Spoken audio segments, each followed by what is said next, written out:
You often hear of the phrase of going into the lion's den. Well, our very own little Paul Butler is going to be going into the monster's pit on December... When is it now? Is it December 12th? Is it December... Let me just check this. Naoya Inoue. Oh yeah, here he comes up on Google. Boom, boom. Box rec, of course. When is this fight even taking place? Oh, yeah. Yeah, 13th of December. Yeah, I knew that. Arake Arena Kotoku in Tokyo. I'm sure I've butchered that pronunciation. Well, he really has a lot to prove here. WBO champion, perhaps a little bit by accident, John Rail Casemiro, who was supposed to fight Inoue, April 2020. Of course, COVID horribly derailed that one. We're never going to get it now. This is a bit of a chance champion, though he probably got a little bit more respect in defeating Casemiro conqueror Jonas Sultan. Similarly built Filipino, that raw, willful approach. Obviously not as good as John Rail, but hey, Butler did what he needed to do. Fought a very disciplined defensive fight, made a lot of use of the ring, straight punches, bagged the unanimous decision. I quite like the interviews Butler has given in the lead up to this fight. He fully understands how big this is of a challenge.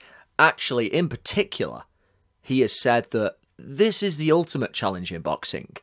He's saying, look, if you look at all the weights and you get any of the contenders or other alphabet champs and you pit him against the guy who you consider the best in that division, comparatively speaking, if you happen to be a bantamweight and you have to fight Inoue, you have got the toughest task out of anyone else in any other weight.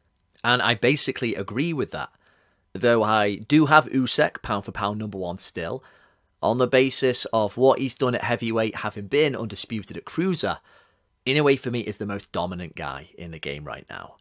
So much speed, accuracy, power. He's the best body puncher in boxing. He's the best head puncher in boxing. He has shown bravery and toughness against Donaire. He can fight on with a bad injury. And he said he was seeing double for about the next 10 rounds. And he still managed to box superbly, fight with spirit.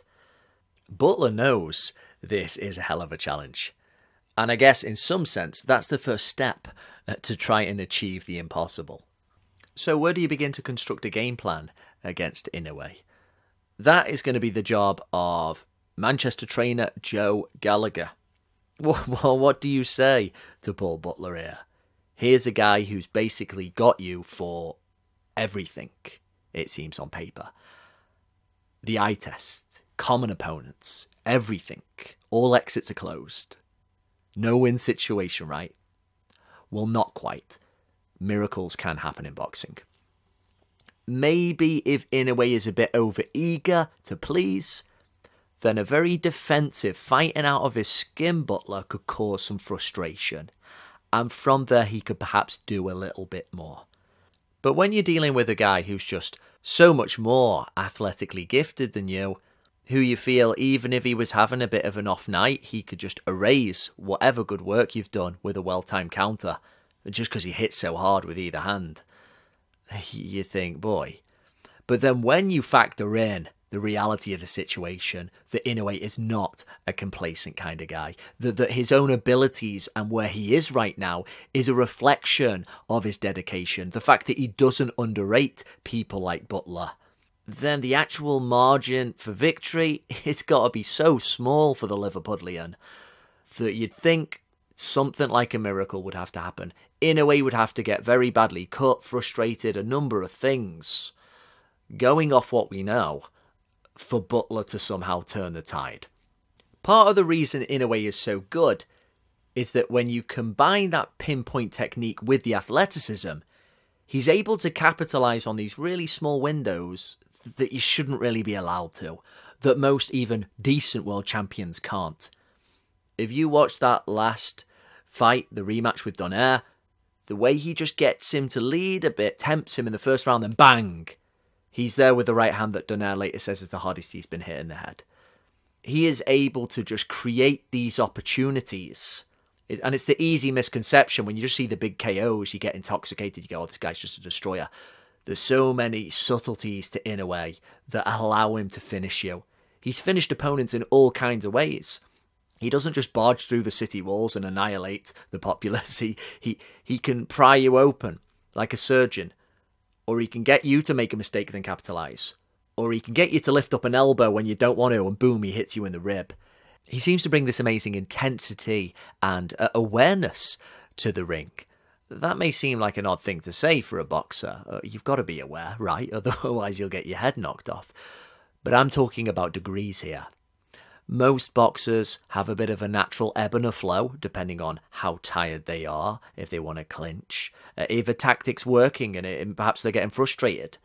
Needlessly switching stance, for instance. Inoue is always right there, not wasting anything. Hands and feet just making slight adjustments, while feet are always very much planted. Just ready for you to make the mistake, ready to pounce. And I think for Paul Butler, that spells inevitable disaster. Inoue here is not going to be wanting to make any kind of mistakes. He is going to be laser focused. He wants to make his fellow Japanese very proud, I'm sure, as they should be of him. Masahiko fighting Harada, the legend himself, is he not going to be in the crowd watching his fellow Japanese become a complete champion? I don't think Inoue is going to want to wipe him out totally. It is quite a big stage. But kind of similar to what Emmanuel Rodriguez said, I can't see this going much further than 5 rounds. Let me know what you think. Does Butler here have any kind of realistic chance? What tactics does he have to employ? Or are we just inevitably waiting for another highlight reel KO?